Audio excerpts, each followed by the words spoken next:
Hey guys, and welcome to this week's episode of the Club. I'm Tom Alexander, and this is our review show where we look at pretty much whatever we want to. And this week we are looking at Snow White and the Huntsman. Oh yeah, and this week I have a little help.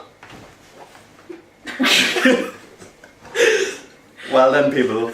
Well done. I didn't say Tadwa.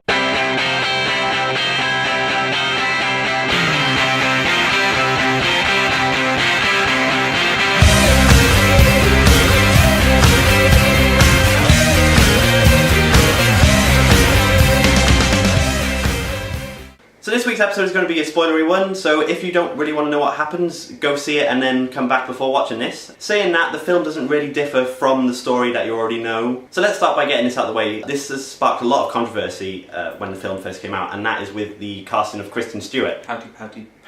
Face. And this is the casting... Miserable looking bitch, that's what she is. And this is with the casting of Kristen Stewart as Snow White. Now, I'm going to go on record by saying that I don't actually mind Kristen Stewart as an actor. Yes, she plays the same role every time and she can only do one emotion, but she does actually do that one emotion quite well. And if you actually forget the whole Twilight films, which is something that I really want to do, she's actually been in a few good films. Name one.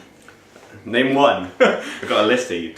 Right, okay. For example, we have things like Panic Room, we have Adventureland, Runaways, Into the Wild, and now she's going to be in the new film On the Road, which is written by Jack Kerouac. And the trailer for that actually looks pretty good. I've seen none of those. You've seen none of those? You haven't seen Panic Room? No, I've not seen Panic Room. She's like 12, but it's still a great film. So anyway, whilst she was an odd choice, she was actually alright in the role. Yes, there are a lot of people that could have done it better, but then I didn't find I was hating her, which shows that she was actually doing something right. So as well as Kristen, we have Chris Hemsworth in the...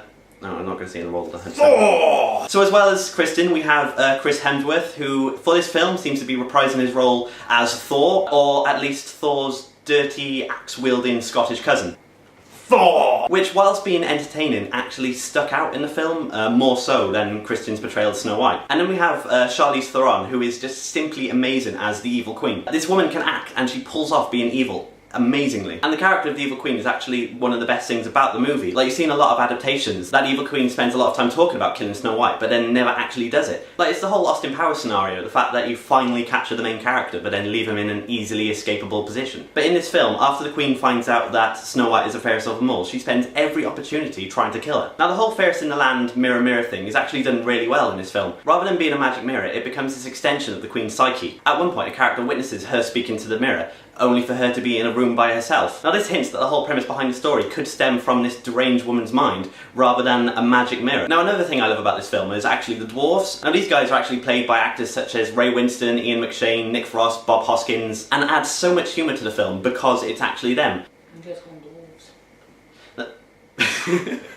Now this film has received a lot of stick from actual little people because the film has used fully grown actors and then digitally made them smaller for the film. Yet I find it very hard to dislike it for this reason. The acting by the dwarves is superb, and as I said earlier, and the fact that they are fully grown men that have been made digitally smaller actually adds to the humour of it. Yet with all these good points, there is something seriously lacking in this film. It feels as if I wasn't really paying attention to it, even though I was. Now even with all these brilliant elements, there is just something stopping it from actually being a really, really good film. And expanding on this thought, there is a massively missed opportunity right at the end of the film. So Snow White has finally beaten the Queen and is about to be crowned herself when she spends a few moments looking into the mirror of the Evil Queen. Now at this point I would have loved for Snow White to start reciting the mirror mirror speech and then the film end there. So in the last seconds there would have been this massive twist and then it would have gone straight to the credits. And yet they skimmed past this and had the crowning, which was more like the end of Star Wars than anything else. So yeah, so that's what I thought. Hope you liked it. Leave a comment, give us a video response, visit wearethewritingpeople.co.uk, and for next week's video we'll be looking at The Amazing Spider-Man. So yay and stuff. And yeah, so I'll see you next week guys. Bye!